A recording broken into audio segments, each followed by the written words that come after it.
सिंध जो सुरीलो ऐं क़ौमी रागी सरमंद सिंधी। सरमंद जो असुल नालो अब्दुल रहमान मुग़ल हो। हिन खैरपुर मीरस जे हिकु नंढड़े शहर पिरियालो में जनम वरितो 7 मई 1958 ईस्वी में।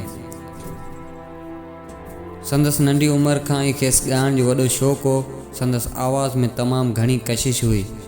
जॾहिं सरमंद सिंधी जी पहिरीं ऑडियो कैसेट रिलीज़ थी त उन जो हिकु गीत सूरन सिंध सकरात आहे जेको उस्ताद बुखारी जो लिखियलु हो, तमामु घणो मशहूरु थियो। आमतौरु सरमंद सिंधी ॿोली में ॻाईंदो हो, पर संदसि सिराइकी गीत बि ॾाढा मक़बूल थिया। सरमंद सिंधी हिकु कार रोड हादसे सबबि हिन दुनिया मां 27 दिसंबर 1996 ईस्वी में लाॾाणो कयो।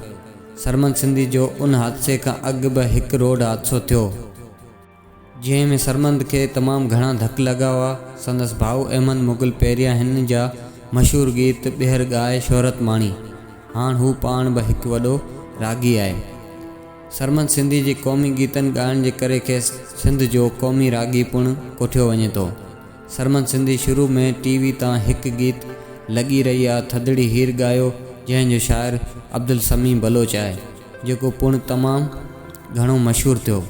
सरमंद सिंधी शाह अब्दुल लतीफ़ भिटाई जा पिणु केतिरा ई गीत ऐं वायूं ॻायूं आहिनि। सरमंद सिंधी जा सिंधी इनकलाबी गीत तमामु घणा मशहूरु थिया आहिनि, जिन में ओ कातिल बदिलो वठंदासीं, मां नथो मञा, इनकलाब साथियो ऐं अहिड़ा ॿिया केतिरा ई बहितरीनु गीत ज़िक्र लाइक़ु मञणा आहिनि।